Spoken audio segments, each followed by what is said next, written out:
So it was a huge learning experience and a huge learning curve, and like viewing it as medicine and not as because I want to get high or whatever. I saw a rapper smoking a blunt, I want to do that. Like, it's interesting, and like learning all the science behind it, and from a medical perspective, it's pretty cool. It's opened your mind to allow bows on your Christmas tree too. It has. See, it brings a lot of good. It does.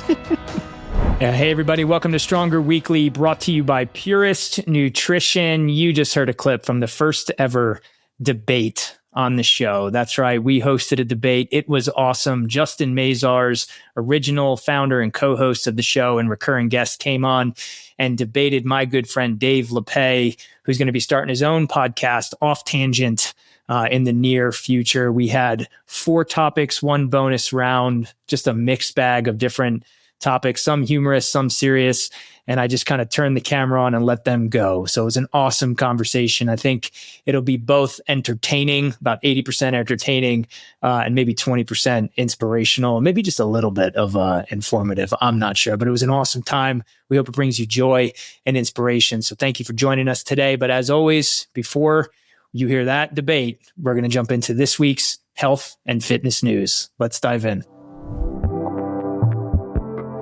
Let's get into some news. Your first health and fitness headline of the week goes political. Actually, the first 3 are going to be political in nature, but related to health and fitness because there's just so much going on in our government, in our country. So the news is the Senate recently rejected healthcare bills linked to ACA subsidies, the Affordable Care Act, folks. So big movement in Washington this week. The U.S. Senate rejected 2 high-stakes healthcare bills, one that would have extended the ACA subsidies and another that would have advanced broader insurance reforms tied to the new administration. So according to Politico, Democrats warn that letting these ACA subsidies lapse would leave millions of Americans facing sharply higher premiums in 2026. That's all true. Republicans argued the bill was rushed and fiscally irresponsible. One GOP senator called it, quote, a massive spending extension with no guardrails. Also true.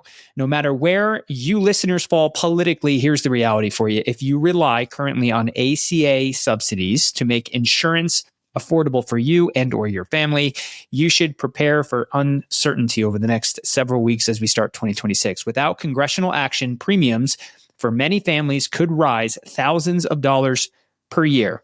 This doesn't take effect immediately, but 2026 is just around the corner, folks, and the individual markets respond early. So practical takeaway for you listening, if you're self-employed, if you're between jobs, if you're expecting to buy coverage on the exchanges like you have in the past, stay close to the news cycle. The decision may reshape your 2026 insurance options, and open enrollment next year could look very different. It's always frustrating when you have this political divisiveness around a topic. This is a complicated topic. It's going to take a long time for us to get health insurance straight in America. But again, if you're relying on purchasing your health insurance, stay close to the news and try to make the best decision you can. Next up, RFK Jr.'s MAHA movement, that's Make America Healthy Again, is taking a look at airports. They want to make them healthy, not necessarily healthy again. I don't think they've ever been healthy, but the new administration is signaling a shift in how Americans experience air travel. As Reuters reports, RFK Jr. has directed the Department of Transportation, Sean Duffy, to push all airports and airlines toward offering healthier foods, cleaner ingredients, and more opportunities for movement during layovers. Transportation Secretary Sean Duffy said the goal is simple, quote, air travel shouldn't undermine Americans' efforts to live healthier lives. He added that the administration wants airports to create spaces for walking, stretching, and even light exercise, noting, quote, modern travel demands modern wellness options. We think airports can do better. So early pilots and designs of this program include redesigned concourses with walking loops, expanded water refill stations, and partnerships with vendors offering fresher, less processed meals. Airlines are also being encouraged, though not yet required, to overhaul in-flight snacks and meals to reduce added sugars and ultra-processed ingredients or ultra-processed foods, UPFs. We talk about them a lot on this show. So frequent flyers, I used to be a frequent flyer. I would be excited about this. I mean, I don't know what this is going to look like in actual practice, but if they're trying to force or encourage vendors to have healthier foods and even dedicate some spaces to get some movement in while you're waiting during those frustrating layovers, I'm all for it. However, what I'm not all for is for some dude or gal to go crazy in these little movement centers and sit next to me with a stinky, sweaty body. So we'll see what that looks like. But in my opinion, there's really no downside to this one. Your next health and fitness headline of the week, and I promise the last one that even has a tint of political nature to it. 6 states approved to remove certain junk foods from SNAP purchases. So ABC News is reporting, amongst other outlets, that 6 states, including my home state now, Colorado, Minnesota, and Tennessee, have been approved to test waivers that restrict certain unhealthy foods from being purchased with SNAP benefits. And for context, if you don't know what SNAP is, SNAP, which stands for the Supplemental Nutrition Assistance Program, is the federal system that helps low-income families afford groceries. It typically allows broad flexibility in what can be purchased with the goal of reducing hunger rather than controlling dietary choices. So in other words, if you apply for it and get accepted into the SNAP program, you can go to a store and buy whatever you want until now. So under these new waivers, states can restrict items like sugary beverages, candy, and highly processed snacks. Supporters argue it aligns taxpayer dollars with public health goals. Amen. Critics call it paternalistic. One public health advocate told ABC, quote, "If we can use SNAP to promote healthier diets, we owe it to families to give it a try." I agree. This is a pilot, not a national change, but it signals a major shift in how nutrition assistance may be administered. So my thoughts on this, look, if a lot of us, right, we're paying taxes and some of our tax dollars go towards providing these benefits to folks who are struggling, I'm all for it.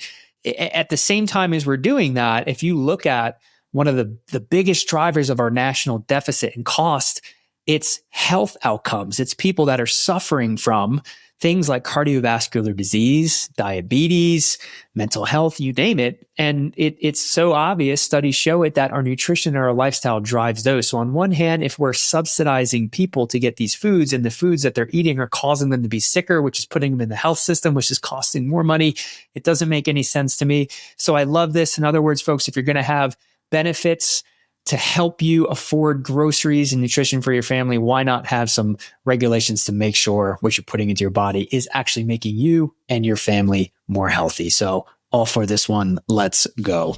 And your next headline, less of a headline, more of an update on an exciting, I guess, survey that came out. So the new Strava report, which is an annual report, reveals the fastest growing fitness modalities of 2025. In other words, the fitness trends of 2025. So this new analysis from Strava, based on billions of logged workouts for more than 120 million athletes, highlights the top fitness trends of the year. So according to Athlete Tech News, which is a great source, by the way, if you're just looking for news in like the fitness and health and wellness industry, the biggest risers in 2025 were as follows. So number 1, trail running, seeing major growth amongst millennials and Gen X as people look for outdoor, lower impact endurance work. Number 2 on this list, low impact strength circuits. What is that? I shall share. Think kettlebell flows, supersets, TRX work, tempo lifting, and other joint-friendly training that still delivers strong conditioning response. Number 3, hybrid endurance lifting. So think like high rocks and CrossFit style blends that appeal to these wanting these measurable progress in both strength and cardio, but in like a social setting.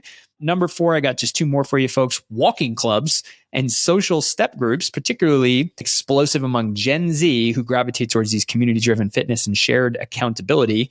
As an aside, more and more research coming out around the benefits of walking, which is like, for me, it's counterintuitive. It doesn't feel hard, but it's doing a lot of great things for your health and health span. And then lastly, short form HIIT bursts, so high intensity interval training bursts. So quick sessions under 10 minutes, catering to busy professionals seeking efficiency. Did a headline last week about the benefits of HIIT training. If you didn't catch that one, basically 1 minute of high intense exercise equates to 6 minutes of moderate cardio and 10 minutes of kind of like easy cardio. So if you're pressed for time, if you're busy, lean into HIIT, but don't overdo it. One Strava analyst summed it up, quote, "People are gravitating towards modalities that blend community, efficiency, and measurable progress." So look, it's the end of the year, if you're thinking about 2026, trying to figure out what is the best fitness routine and lifestyle for you, obviously factor in how busy you are. But if you're pulling from this, strength training, some cardio, some high intensity, some walking. And if you can, get into a community because there's benefits for your mental health for that. And your last health and fitness headline of the week, we always try to do one weekly weird headline. This one is more tragic, but just unexpected. So a sperm donor in Europe with a cancer-causing gene fathered nearly 200 children unknowingly.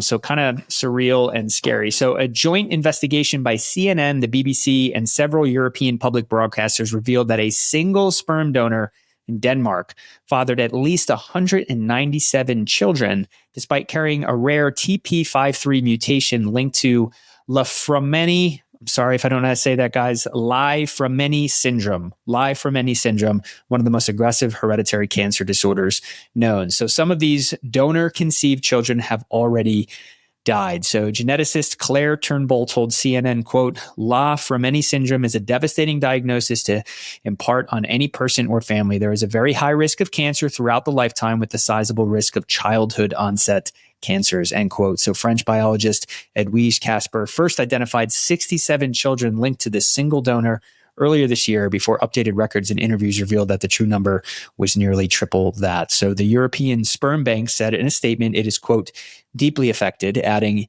quote, ESP tests and performs, again, ESP is European Sperm Bank, ESP tests and performs individual medical assessments of all donors, but there is need for common and transparent European standards. So this is just terrible for everybody. I mean, I feel for the parents of these kids. I mean, they didn't know. And to have to go through your child having cancer, I can't even get through this headline without getting emotional. For those parents, the kids, even for the person, right? Like, I'm sure this guy was well-intended, donating sperm, had no idea he had this genetic mutation until a pattern arose in those kids that he helped. I feel for them. I just feel for everybody. It's a really tough one, but there's I guess a practical takeaway if there is one. If you or someone is using sperm donors for conception, just ask your fertility clinic to just make sure they're doing their due diligence and screening those donors to make sure that there's no risk here, because this is very, very, very tragic.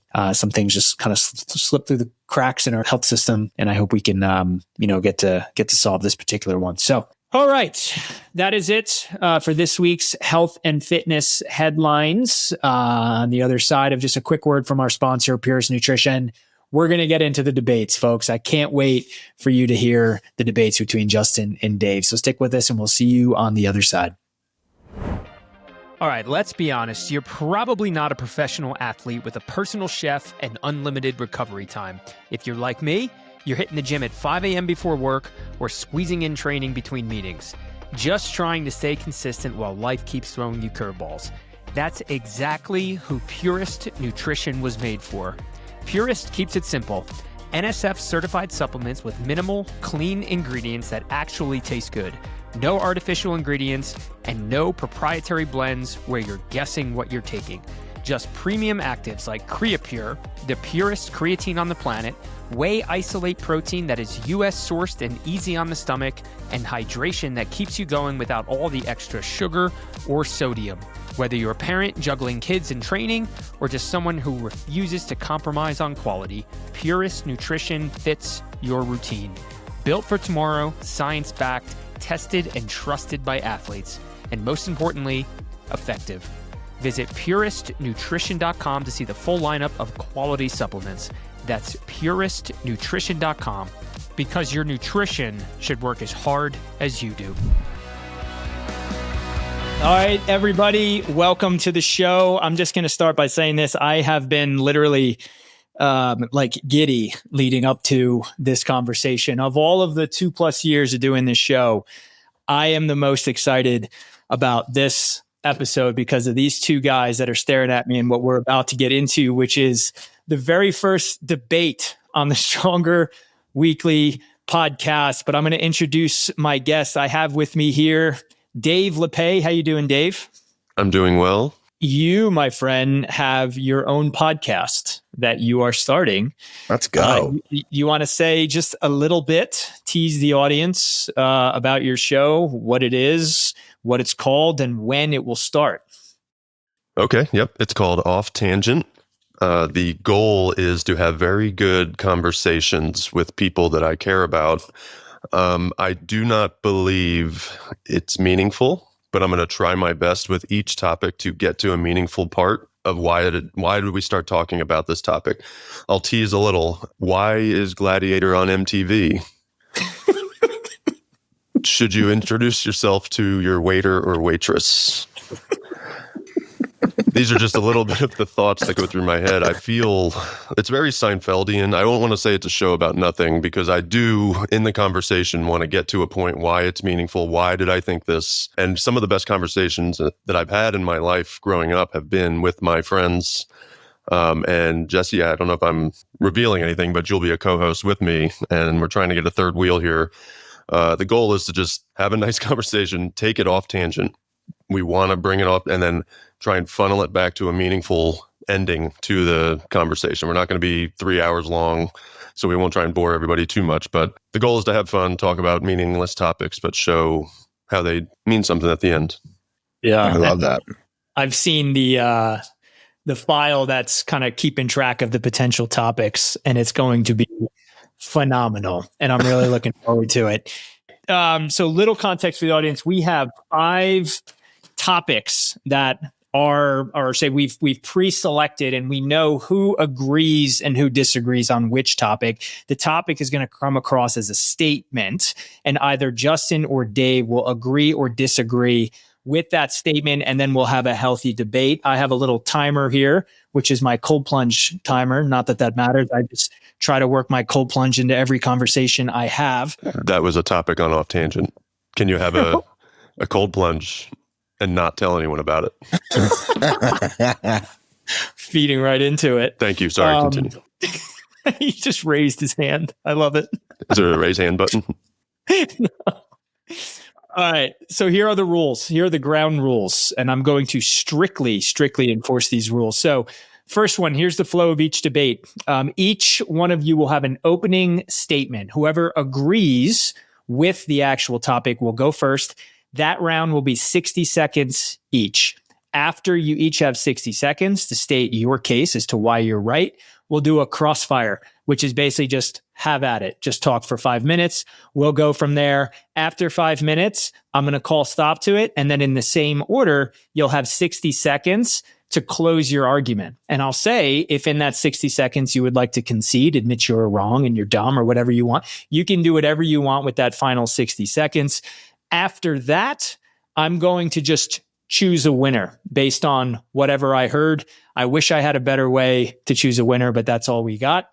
And then we will move on. So during the actual debate itself, no interrupting. So I don't expect any, unless you're like laughing or something like that, you let the person have their time. And then this last one, bonus points at any time if you are not the one speaking. If your opponent says anything that could inspire you to say, that's what she said, because I'm 41, but I act like I'm 19. If you land like a targeted spot on, that's what she said, it's a bonus point. However, if you go for it and it's lame and it doesn't work, that is a loss of 2 points if you go for it. So try to listen to your opponent, but if you can land to that's what she said, that is extra points for you. So any questions about the rules before we jump into the debate? All right. So there'll be 4 regular rounds. So 4 different topics we'll debate, and then a bonus round. And I'll go over those rules once we get into the bonus round. And with that, let's jump into the first topic. And I'm going to start with this, and I won't do any other setups or segues for the topics. But Justin, you are at a disadvantage for this first topic, because I know for a fact that Dave has debated this at least once with one other human on planet Earth, and you are looking at him. Uh-oh. I don't know if he's done homework or research since we debated this topic, but I'll just say he just came at it with passion and fury when we debated it. Oh, man, really setting it up. Passion and fury. All right. Fury. So, Justin, you are the affirmative. You agree with this statement, so you will have the first 60 seconds once I tell you the topic, and I'll tell you when to go. Okay? Okay.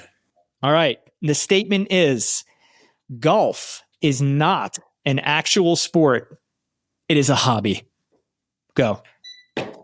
I agree in that it is a hobby. My rationale and reasoning for why I do not think it is a sport is a couple things. One, you pay another man to carry your bag for you and your clubs. And two, you take a golf cart in between holes to prevent walking. So I love the idea of it being a sport. I wish I could consider one in my ignorant opinion. I think it is a wonderful hobby, probably one that many wives don't like. But I think it is a hobby that there's a lot of really qualified individuals who are very good at it and can make a lot of money at it. And that's great for them. But do I think it is a sport? I do not think it is a sport. Okay. Conceding 15 seconds back. Dave. Do I get those? You can have them. You should. That's strategic. Dave, you are on the clock now. The definition of a hobby is a small old world falcon that is dark. Nope. The second one is a pursuit outside one's regular occupation, engaged in especially for relaxation. Definition of sport. I don't want to read it. Physical activity engaged in for pleasure. So that kind of gives both ways. It's a competitive structure. It equals a sport. They train to get better, so they're actively trying to make their... I remember the argument we had, Jesse, was that you were pinpointing heavier set people that were playing the sport.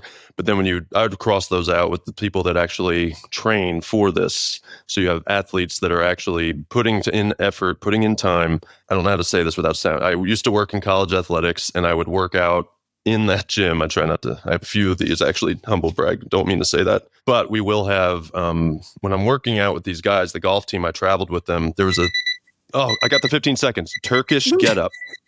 Have you heard of the Turkish get up? Turkish get up was a kettlebell exercise that they did, and they had me try, and I couldn't do it. So that was my biggest argument that, okay, if he can do it, that's an athlete. Athletes play sports. Okay. Boom. All right. So the Turkish get up defines whether something's a sport. I don't have an argument for the Turkish I'm get not up. in this debate, so I'm going to stay out of it. But what I am going to do is follow the rules and go into Wait, so now what do I get to do with that now? Now is crossfire, which means you guys are just going to chat about what you just heard. Oh, we can talk. Okay, cool. And 1 minute goes quickly. Oh, right. It does go fast. Dave, minutes. I hear you on everything that you said, and you brought some very good points. I love it. Do you think the same argument could be made for like ping pong? Do you consider like ping pong a sport? Yeah, they train. I think they train, they practice. I mean, hobbies are designed for you to kind of just leisurely activities to escape your occupation, as the actual definition shows. So an occupation is, if these golfers are making money playing a sport, it's a professional. I think the definition of professionalism is getting paid to do something. So, I mean, technically it is a sport just by definition. Ping pong, I don't know if they get paid, but I assume they do. You make some good money. Yeah, now let's talk about ping pong. Let's switch it up on Jesse. He has no idea that we were going to pivot. He has no idea. We had bonus round. Yeah. So anyway, you said somebody's carrying their bags for them. They're using a cart sometimes. I know they get penalized for that now. But there's really? actual Right. rules that guide the play on the course.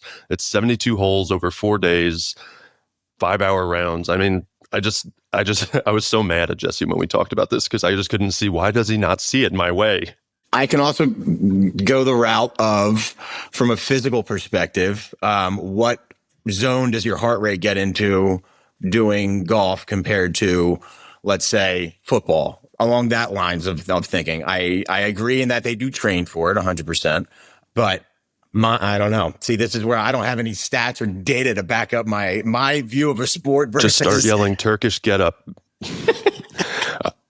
I would say it's a precision sport. That was something as I was reading through this, I would say it's different from football. Even like baseball, you're hanging around sometimes. You're not really moving all the time. I don't know if anyone would argue baseball's not a sport because it is, you work at it, eye-hand coordination, same thing as golf. So I'm sorry. I know none of us want to concede, but Jesse's ready. Can you say something, Jesse? Do you want to say something? I'm trying my hardest. I think you should say something. If I recall, Dave, one of my leading points was I can't think of another sport when you can have a BMI of 72 and be piss drunk and still play it. I believe that was one of my, just trying to throw you some softballs here, Justin. But I think any sport that is heavily attached to being drunk, as it would be more of a hobby. I'm gonna back out now. I say if we were to go play it's a hobby. I think it can be both in this sense. I don't think there is like a one or the other. I think what we watch on TV is a sport. That's not a hobby. They're playing it for a specific reason to make money. But if I'm going out to play with some of my neighbor, I wouldn't say I'm going to play the sport today. It's a hobby to me. I don't practice it. Well, Justin, there's a minute and 48 seconds left, and I'm feeling you running out of steam, my friend. No, I'm trying to think where else, because I mean, I don't know where else to go with it, because Dave can have every statistical point here and I would still walk away from this saying, yeah, golf's not a sport. Okay. Do you want to hear the other definitions of sport? Source of diversion, sexual play. That was an actual. That's what I was going to start bringing up, was the sexual play. Merriam-Webster. Come on. She was really big into the sex stuff. So a definition of athlete. Merriam-Webster. I'm reading the room. I'm going to call it. A minute left. I already know who won, but we're still going to do the final rebuttals. Justin, take as little as or as all of the final 60 seconds to wrap up, to make your case to me that golf is not a sport, it's a hobby. Yeah, I think golf's a hobby where you don't get sweatier the longer that you do it. That's another factor that we can add in here. I mean, and you can train at throwing darts and foosball and shuffleboard as much as you can train for golf, and I still wouldn't consider them a sport. But I think golf is a great hobby for us to enjoy. But I, again, would not consider it a sport, despite it being televised as one. But I think it is a nice hobby to do on the weekends. All right. Dave, final thoughts. I think it's a nationally recognized sport, both at collegiate and professional level. So you have to argue against definitions that were put in place and agreed upon in actual compliance. This is my compliance background. It's in the manual. It's black and white. It says it's a collegiate sport. And I just go back to working with these kids. I wouldn't say they're on par with these football players that they're working out next to, but there are differences to every sport. I don't think sport is just one. You can't just put it in one little bucket. It's a few different buckets. There's sports all over that are different and everything. Cheerleading is not a sport. It's not nationally recognized by the NCAA, but there's arguments for it. I'm not going to say we're going to get into that, but I don't even know if ping pong is a sport. I'm going to go look that up after this podcast. I would say the end is the precision sports, not X Games sport, not skydiving. You're not sweating like it is, like you've mentioned, but there are specific workouts designed to get your swing speed, get the ball further down the fairway. You're working on things. That's what she said. Good. Can you give your own? That's what he said. No, say that's what she said. End scene. Let's be honest, most of us don't have a private gym, a full-time trainer, or hours every day to lift. If you're like me, you don't even have time to commute to a local gym. You're training early in the morning or carving out 40 minutes between work, kids, and everything else competing for your time. And when fitness matters that much to your well-being and your health, you've got to have home fitness equipment that's as strong and reliable as you are. That is exactly why I use Rep Fitness. Rep is built for people who train with purpose, people who need high-quality, reliable equipment engineered for real strength. Designed right here in Colorado, USA, Rep Fitness provides racks, benches, bars, and plates that offer commercial-grade durability without commercial gym prices. Premium materials, smart engineering, and fair pricing. Whether you're outfitting your very first garage gym or upgrading your current setup to match where you want to go with your training, Rep makes gear that keeps up with your life and your goals. Visit repfitness.com to see their full lineup. Racks, benches, bars, plates, conditioning tools, and everything you need to build a home gym that works as hard as you do. That's repfitness.com. It's finally time to pursue your strength.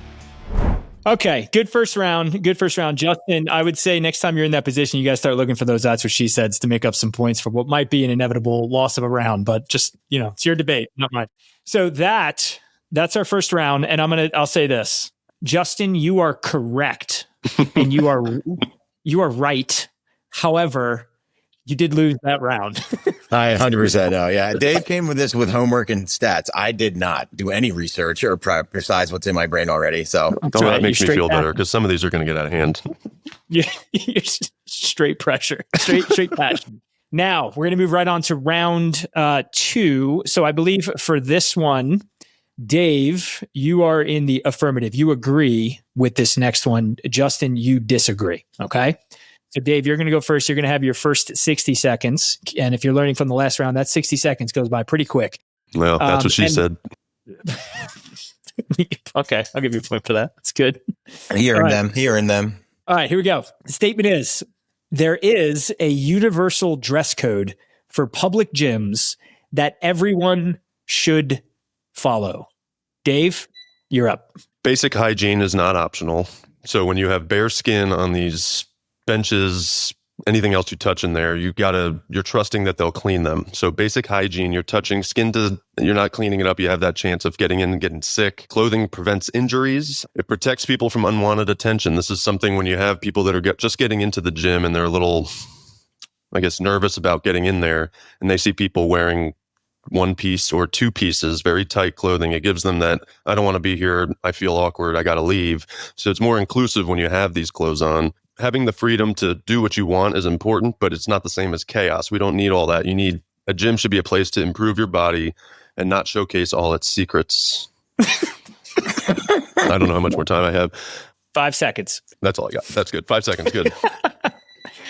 All right, Justin, I'll let you process for 5 seconds, and then we'll jump right into your opening statement. You disagree that there is a universal dress code for public gyms that everyone should follow, and your minute starts now. Yeah, I want to start by saying, for the record, I agree with a lot of what Dave was saying around, there should not be making people feel uncomfortable by wearing minimal clothing at the gym. So my answer for disagreeing is not a no, because I like seeing people wearing minimal clothes during social hour at 6 p.m. and it's sports bras and booty shorts and a lot more jiggle than you should be seeing at that time of day, in my opinion, Jesse. But coming from somebody who works out a lot at the gym, that is very, very hot. I will say a universal dress code being you have to wear pants or a shirt, the same shirt or same type of pants. Like, that's where my mind went with this. And my answer is immediately no. Just knowing different workouts require different things that pants may restrict. Or me, I sweat a fuck ton all the time, and I'm going to wear different attire on leg day than I am on upper body day. So that's where my brain went with this kind of an answer. And like a universal dress code, meaning you have to wear this every single day, no matter what your workout is, or else you're not allowed in this gym.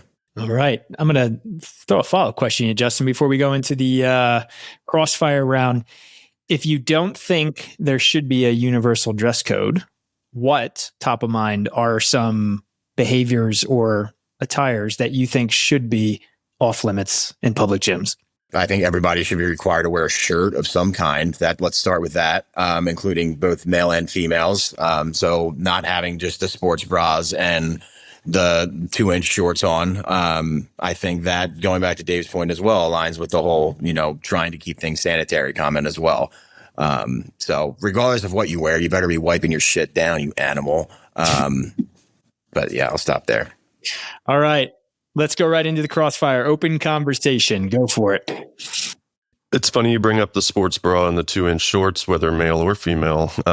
Just to get back to me and how I worked out with athletes when I I just want to get back to that. I was in the gym and you could see these people, athletes, working out, and you'd have shirtless football players with just shorts on doing cleans, squats, screaming at each other. And then you'd have the girls, like track team, come in, and it's literally underwear, and they're just in there working out. Now it's not a public gym. You can't just go there. So that doesn't really fit here. But I would say that that's kind of come out of that athletics. And now you're saying in the public gym, you're seeing people wear this.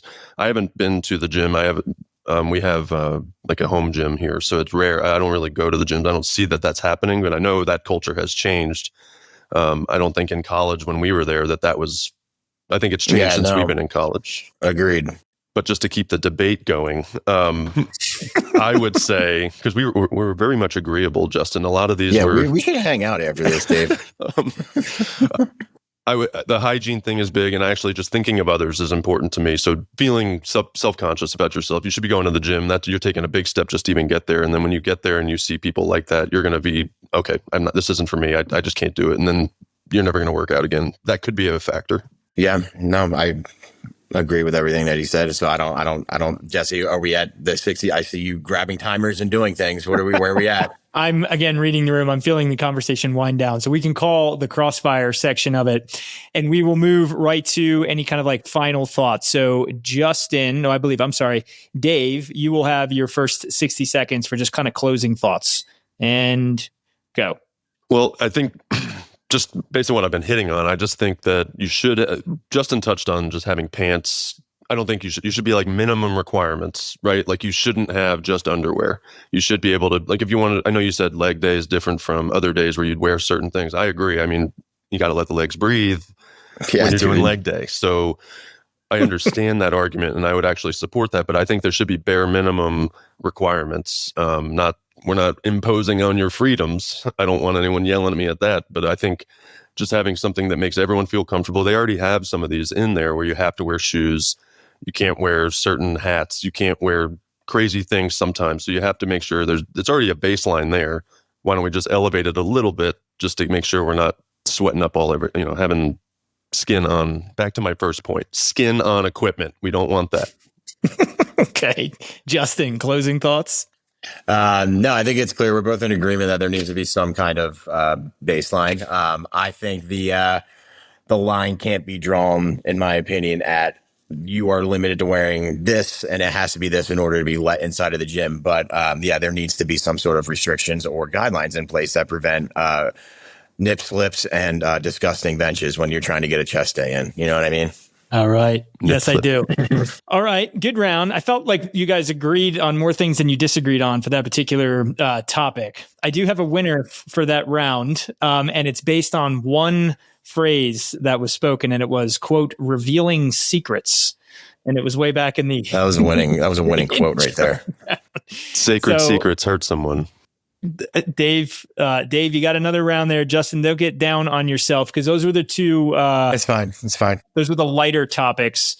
Follow-up question, kind of closing question on that topic for both of you. Let's just say you were at the gym and you saw, a young lady, a young woman, maybe in her 20s, that's wearing essentially lingerie as she's working out. And you work at the gym and it's your job to enforce the dress code that says, I'm sorry, ma'am, but you're going to have to go change, put some clothes on. If she looked at you and said, why do I have to put more clothes on? What do you say back? Let me wear what you're wearing or get out of my gym. I point to they told me to come up and tell you. My friend Dave came over here to tell me to tell. Well, if you can't cite something, you need to have something in writing to cite. I mean, that's pretty much, you have to, back to my compliance days, if you can't cite it, show them. You can't just go tell them that and they go, why? That's not in the rules when I signed my contract. And you're like, well, okay, I'm going to go back to my desk now. But you have to be able to show, well, I'm sorry, you're not meeting the requirements of your gym membership. That's basically, I don't want to have that conversation. Might interrupt her recording herself doing squats or something. Yeah, she's got viewers.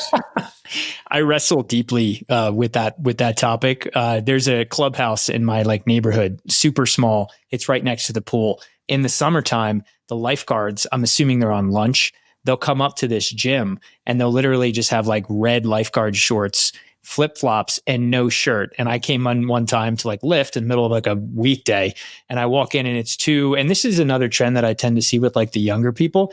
They have no shame to just sit there and hit flexes in the mirror. I mean, let's be real.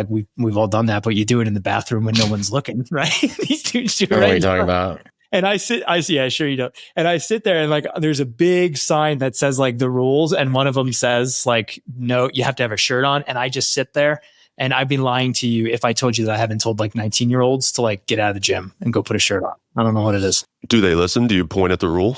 I do. Oh, both. I've actually cited the rule, and that's how I lead in. I go, hey, did you read that? And of course, who reads it? But I was like, hey, you got to have a shirt on, dude. But that's great. That's good. Bold. Good of you. I don't know if I can do it. I would just stew there and I can't wait to tell Jesse on his podcast what I saw. All right. Moving on. I don't want to say transitioning to more serious, but I said it already. This one's a little more serious, I guess. Social media is the topic, hot topic right now. There's studies coming out every single day about the detrimental effects of social media, especially if you're chronically using it and you're addicted to it. But the topic is, or the statement is, quote, there is nothing good about social media. It should be illegal. Justin, you're up. Social media in its current state, in my opinion, needs some serious restrictions and or to be eradicated entirely. Coming from somebody who was a senior director at the world's biggest online marketing agency that's privately owned and still saying that social media should be eradicated. Me being a dad comes before anything, and knowing all of what social media has brought on the society. I mean, there's so many statistics to back up teen suicide, mental health issues, addiction for something that should have been good that got out of control and grew way too fast with no guardrails in place. So we need to pull in Australia, I believe it was, or just banned it for anybody under 18 or 30, whatever the age limit was. But in its current state, fucking get rid of it. Love it. 15 seconds left and going over to Dave. Dave, your response. I agree with everything. As a dad, I also will not allow our kids to have it. I mean, all the things you said are true, but to say that there's no benefits, I would say there are some benefits. So people can organize faster than governments. So if you can get out to protest, now social media gives you that chance to get out there. If you want to affect change, if you want to be a community again, social media gives you that instrument to get out there and do it. Trying to change a law could take years, if ever. But if you can get that social benefit of that the reason it's actually designed was to keep in touch. But now they're seeing like it goes in all different ways. Like some of the things you touched on are negative. There are some positives. I mean, creative people like Jesse with his podcast, no more gatekeepers. I mean, you have somebody you don't need an executive to say, okay, I like what your idea, I'm going to give it a shot. Jesse learned this, built it from the ground up. His creativity has grown because of social media and what he's done. You hear me pandering to the judge? I want those points. I need those points. I hear it. But then the final thing is just back to those relationships. I don't think people use it as much like that anymore, but to be able to keep in touch with people that maybe move away, family, those things are still there. All right. That was good. That was good. More facts. I saw his eyes darting around. He came prepared with notes. Google Doc. I'm figuring this out. Let's dive right into it. So just open conversation. Let's go. It's tough to sit here and say there's been no benefits of social media. Like that, you brought up a ton of good points about the amount of, not just being able to bring together a community, but think of all the jobs created because of social media and all the money generated and all that. And I get that perspective and everything.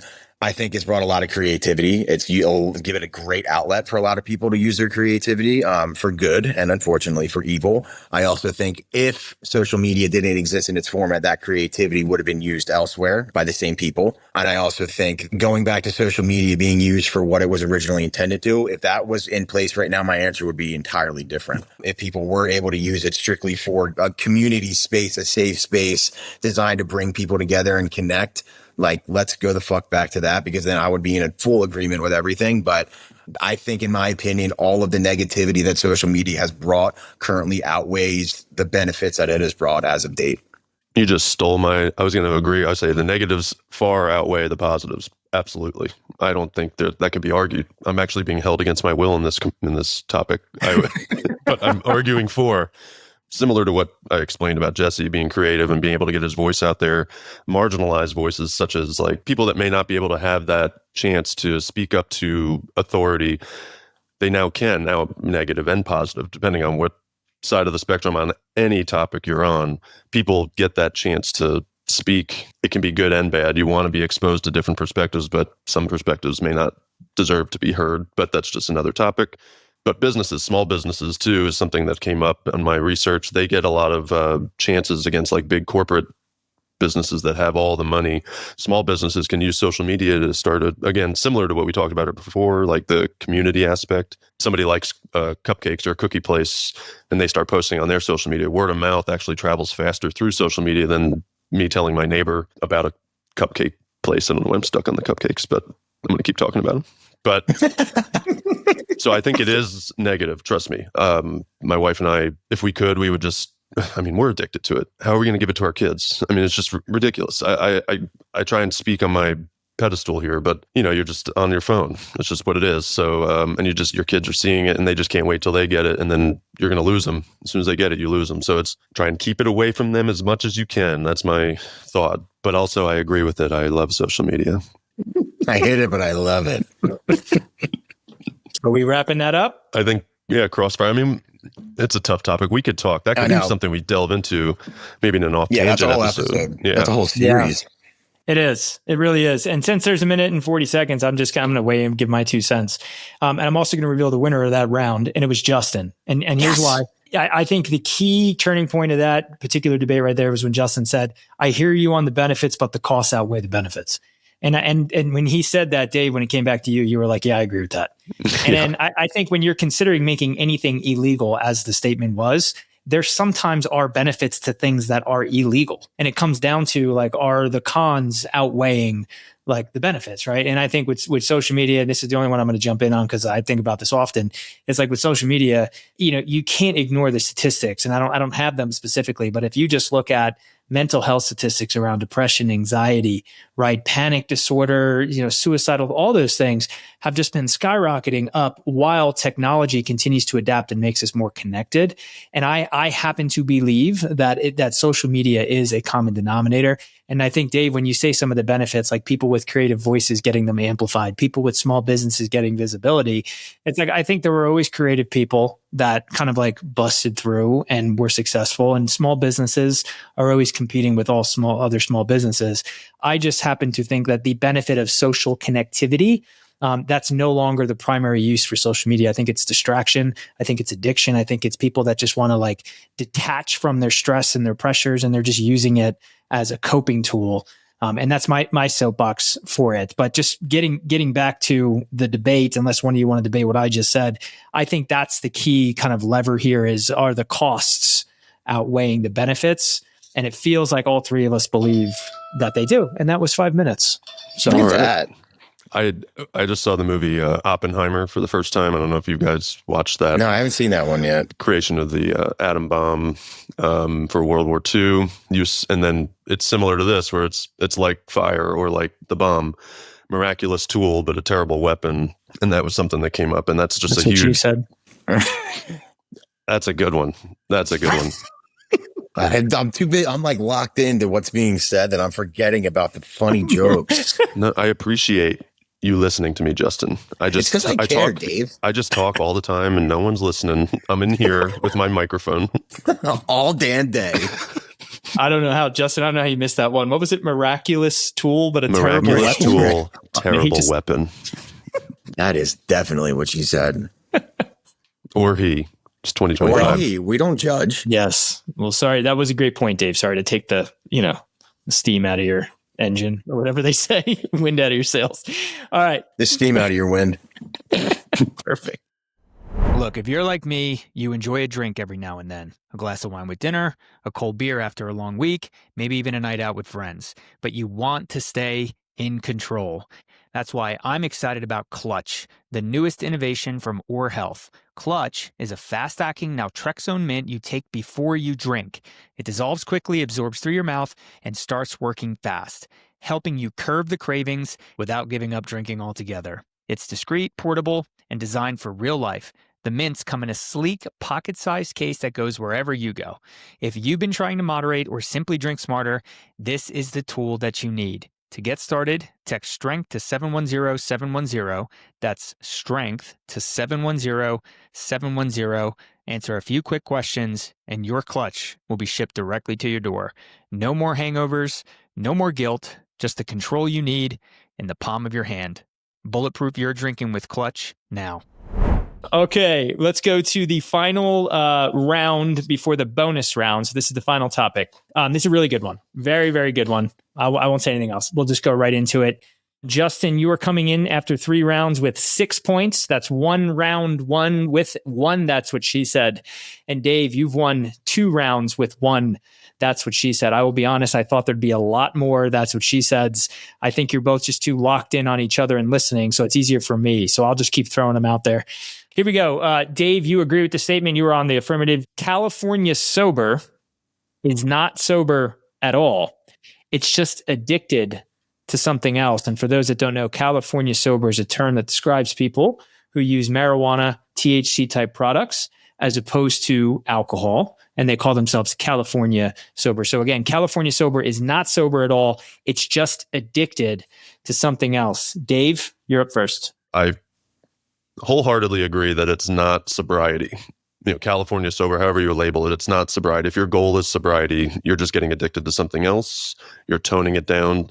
I mean, science wouldn't support switching drugs as a cure, whatever it is. I mean, I would even argue social media, coffee. These are things, I don't know if that fits in the definition of California sober, but these are other things that people get addicted to, which potentially could be deemed more healthier than the chemical stuff or alcohol. However, it's not recovery. You're just you're taking a step down. You're still addicted to something. You're just kind of pushing something else in there. It could be healthier than alcohol or stronger drugs, chemicals, but it's still not sobriety. And that's my biggest thing. I mean, you're you're dodging the emotional work of it. Nope. There we go. Okay. All right. Good intro there. Justin, coming your way. Your time starts now. I agree in that if you are putting down a bottle and immediately picking up a bong and calling yourself sober, you're not sober. I will disagree in saying any use of THC products negates any form of sobriety. I am 6 years sober from alcohol and was 2 years stone sober from everything before I blew out my back and was told I needed painkillers and injections prior to surgery. Negated the painkillers and went after significant conversation and medical approval of doctors and talking with my wife and my family and everything to go the medicinal marijuana route. So that has been the past 4 years of my life, has kept me off the surgery table. And I do not say that has negated my sobriety. I will say that I'm using it medicinally and I have my wife and my family as my witness. I'm not walking around smoking a joint just because I feel like I can. So do I think that impacts my sobriety? It's a slippery slope, just like anything could be with, like you were saying, Dave, and the coffee, the social media, it could be anything. If you're using it to fill a void, then yeah, you're not sober. No, if it's being used medicinally, I still consider that sobriety, and I'll die on that hill. All right. Time right at the buzzer. Awesome. Let's just open right up into a crossfire. And Justin, let me lead with this question. Do you consider yourself, but first off, congratulations on 6 years sober from alcohol. Freaking amazing. Thanks, awesome, man. Dude. Do you call yourself sober? Yeah. Okay. Dave, Justin, last round, crossfire. Go.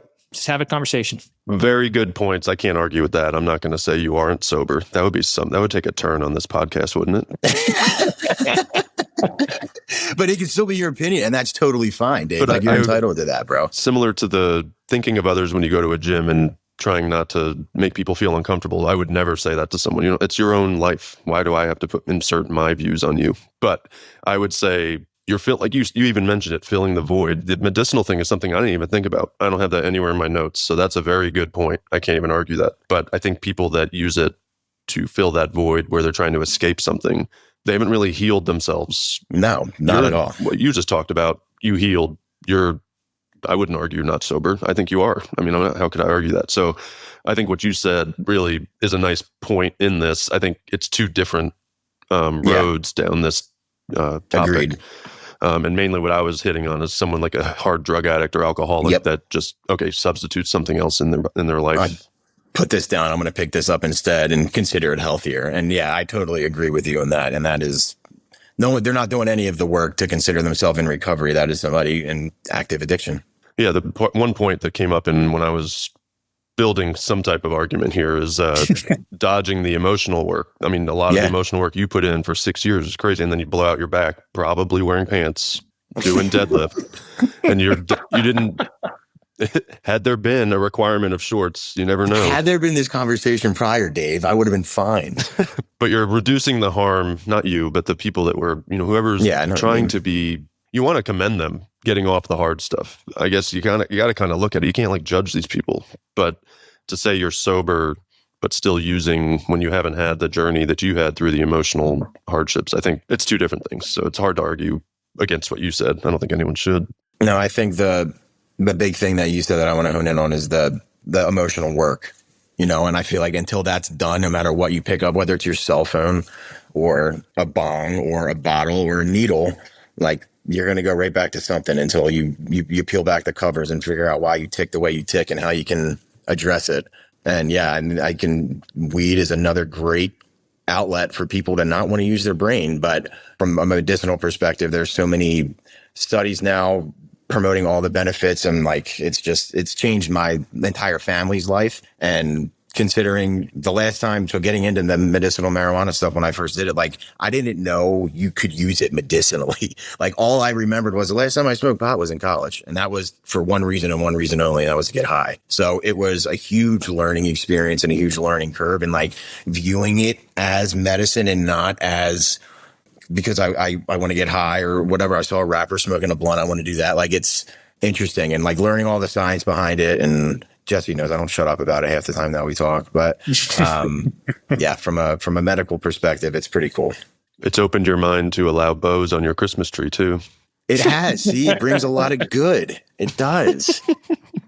All right, Justin, just listening to you, it sounds like, this is my interpretation, but in your mind, being sober, it means being free from absolute kind of reliance on something just to do life. Living a life you don't need to escape from with a substance or any kind of third party. And let me ask you this: if someone were to just take away your access to THC tomorrow, how would you do with that?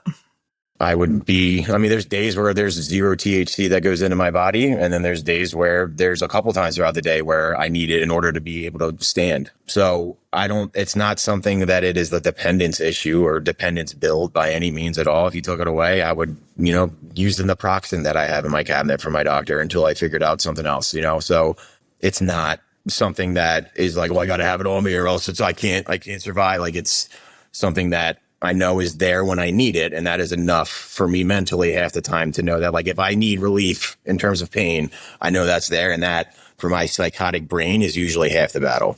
Yeah, right on. Okay. Do you guys want to do final 60-second rebuttals, or do you feel like we resolved that one? Do you want to have another shot at it? I want to hear you announce me as the winner after everything he just said. Oh, that's not happening, dude. You lost that one. I literally heard and felt you conceding within the conversation. So. I said there's 2 roads. I got more. Harm reduction is a step. Sobriety is a destination. Ooh. Oh, I like that. A bumper sticker. I like that a lot. All right. Well, that was good, man. And thanks for sharing, Justin and Dave. Thanks for just being here. You lost that round. I think Justin, you nailed it, right? I think you nailed it, because there are like specific uses for that type of product. And I think you're sober 100%. And congrats on that. Man. So, yeah, man. So that is 5 points to you. No, that's what she said. That round. That means it is currently going into the bonus round. 11-11, which means this round actually matters. So, final round, great conversation. That was a really thoughtful debate. This one is probably not going to be so much because of the rules around it. So the rules of this final round, this bonus round, we'll see how this goes, is we're calling this the caveman round. In the caveman round, you can only speak in 1-syllable words. That's exactly what it means. 1-syllable words. And if you do not follow that rule, I will call you out. You have to regain your thoughts and then move on. Caveman round for all the marbles here. The 5th and final topic. Justin, you are in agreement with this statement going into the caveman round. And one more time, you may only speak in sentences that include 1 syllable per word. If I got that right. Okay. The statement is, quote, regular exercise and or healthy nutrition should be mandatory to qualify for health insurance. Go, caveman Justin. Man need more food, man need more move, less food. That's it? Great.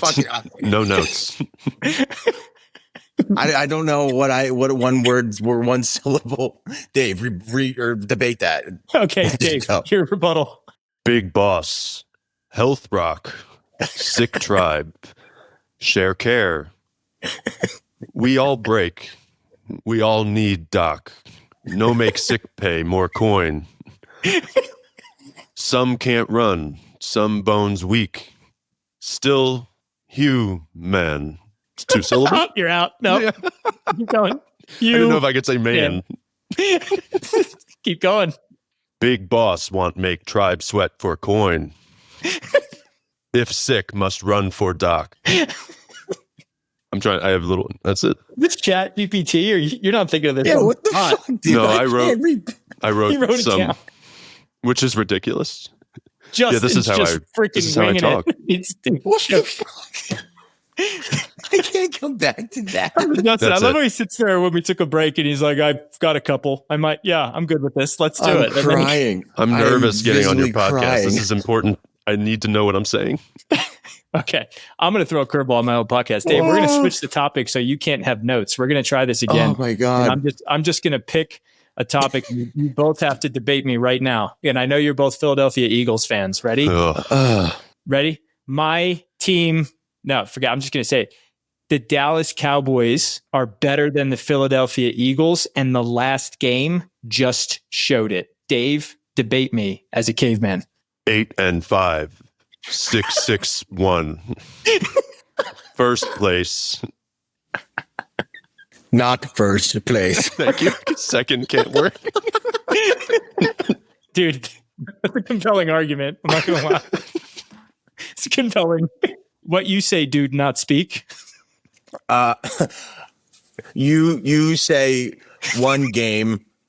Look at past season. You're out. Past year. Seasons too. Damn it! It's past my bedtime, guys. Hurts. I know. I can't say Jalen Hurts. Try hard. Throw wrong team. You guys have it. Hurts throw 5 picks last night versus team from state can't think of word. 4 picks. Not 5. 4 picks and 1 fumble. And it was a pick and a fumble on the same play, if I'm not mistaken. 8 Yeah, that was and 5. That was fun to watch. I'm realizing when I I don't know why I'm doing this. I keep opening and closing these papers. Like it's just like a little nervous tick. You hot? Is it a fan? I don't know what's going on because I'm Jon not nervous, Stewart does that. He always writes and this is my little comfort object. I've told you both about that. But all right, guys, in somewhat seriousness, that was it for that round. We're just going to call that round a wash. It was an experiment, and I knew it was going to be fun, and I'm so glad we did that. Dave, you really delivered there, dude. Yeah. You cooked that. I'm a good caveman. We've learned You're a great something caveman. about myself. We've learned something, boys. And Dave, I enjoyed because this is an actual game. I told you about it. And some people, when they play this game, they speak with their normal voice. They'll just say Hurts throw 4 pick last night. You actually went into a caveman accent. And that's the other felt like thing. I was there. Thank you. You're welcome for everyone listening. For all you listeners out there. Listening. Well, that was awesome. We're going to look, guys, that last round, throw it out. We're going to call that a tie. And this is our first time doing debate. Absolute tie. Justin, you made a hell of a comeback at the end there. You went down 2 rounds. You threw out a That's What She Said, and you claimed the last 2 rounds for yourself. You call that a tie. Well done. So it was a run, man. It was a journey we all went on together tonight, and I feel like we're all standing at the finish line together, holding hands. And we're still on the same day. We didn't go past midnight. Not we yet. did not. Didn't. 11:26 Eastern, 9:26 Mountain. I really appreciate both of you guys spending some time here today. Dave, wishing you the absolute best with the launch of your show. Everybody, Justin Maziarz, Dave Lipay, thanks for joining Stronger Weekly. We hope you had some fun, and we will see you next time. Well, folks, that's it for this episode. It was a different one. Every once in a while, we like to let our hair down around here and just have some fun. Justin and Dave are just some of my best buds, and they're super talented, super great guys. They've just got great stories, a lot of depth in their life, but a lot of humor that you probably heard coming out. So we hope you had some fun. There was some interesting topics, right? Is golf a sport? Should there be a universal dress code? Is California sober really sober? I mean, you can feel that there were some deep passions in there, but also just some laughs. And we just wanted to entertain and hopefully just inspire a little bit. So we really, really hope you enjoyed that conversation. As Dave mentioned, he'll be launching his own show called Off Tangent. We'll be helping to promote that. So definitely keep following, and we'll announce when that show goes live. But Dave's going to have a great show in his own right, and we'll do everything we can to get the word out there. So if they're listening, big shout out and thank you to Dave and Justin for joining the podcast. East Coast time. It was a late night for those boys, but they showed up ready to roll. And thank you for all of the listeners and viewers that joined us for this episode. I always like to ask, if you're still here listening at the very end of the episode, if you can just do us a solid and maybe follow the show, leave a rating, maybe leave a review or ask a question, because that really helps us find other people that want to grow stronger every single week. And you could also forward this to a friend if you think it would either inspire or entertain them, or just maybe make their day or their week a little bit better. So really appreciate if you could do that. And then lastly, if you have a question, if you have a topic you'd like to hear discussed on this show, you can email us, contact@strongerweekly.com. Again, that's contact@strongerweekly.com. We monitor that email. We love to hear from our fans. And every so often, we actually include a topic and do a shout out to some fans.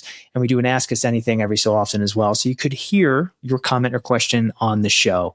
So once more, thank you so much for joining Stronger Weekly this week, and we will see you next time.